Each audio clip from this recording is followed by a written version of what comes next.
Hello, my name is Robert Strand. I'm with the University of California, Berkeley, where I am the Executive Director of the Center for Responsible Business. I'm also on the faculty here and am Associate Professor of Leadership and Sustainability with the Copenhagen Business School in Denmark. The concept of sustainability over the last 2 decades, well, that's from an American perspective. The term itself has broadened from a historically environmental focus to actually encapsulate social and economic and governance considerations.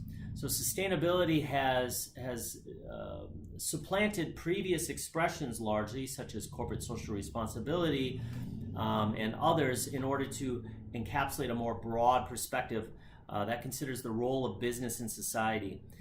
From my experience in Europe, I'll say that the definition evolved, the sustainability definition has been embraced to be more broad for a bit longer than in a US context.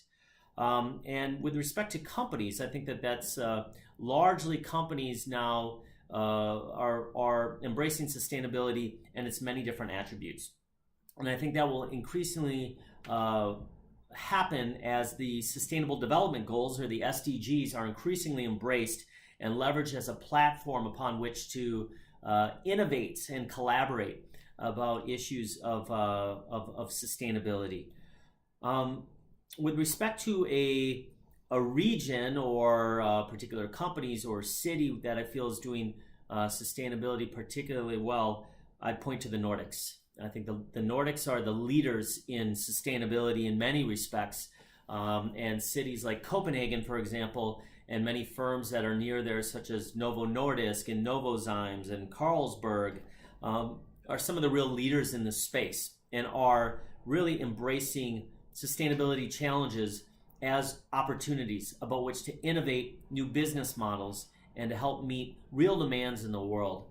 So I look squarely to the Nordics for inspiration with respect to sustainability.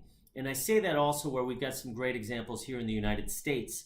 I engage closely with companies like Patagonia, companies like Levi Strauss, companies like Microsoft, for example, that are doing some very relevant things in particular areas. So those are a few examples of places and companies from whom I draw great inspiration. Now, last thing I'll comment on is the Chief Sustainability Officer. This is an area that I've done a lot of research in the past, and looking at firms that whether or not they elect to install a position within the C-suite explicitly dedicated to sustainability. And is it necessary to do this? And the answer to that question is it depends. It very much depends.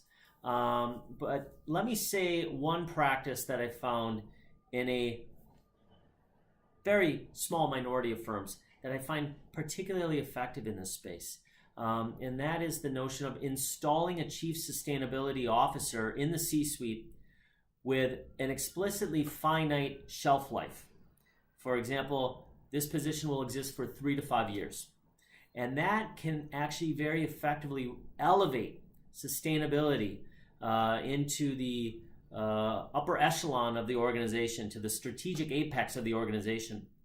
And by explicitly stating a shelf life of 3 to 5 or 7 years, the individual who occupies that role knows that it is his or her responsibility to leverage that position to really embed sustainability across the organization and build the supporting processes.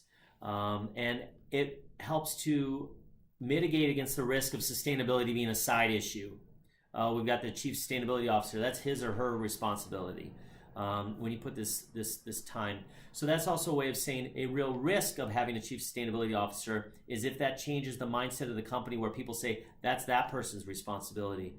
Really good Chief Sustainability Officers and sustainability teams, for that matter, are those individuals or teams that really help to embed sustainability across an organization, and also are very externally facing and serve as early indicators and listen to the most critical feedback and help bring that feedback and maybe those people, criticizers, into the organization and leverage their role or their team as a platform to foster very important conversation across the organization. And I would argue that many organizations, many of the people within them, the employees, really hunger to grapple with and engage with these issues related to sustainability. They represent a higher purpose. They represent something that is just incredibly motivating to jump out of bed to try to address. So in sum, I would like to say thank you very much for the opportunity to talk with you. Once again, Robert Strand at the University of California, Berkeley, and the Copenhagen Business School, and I wish you success.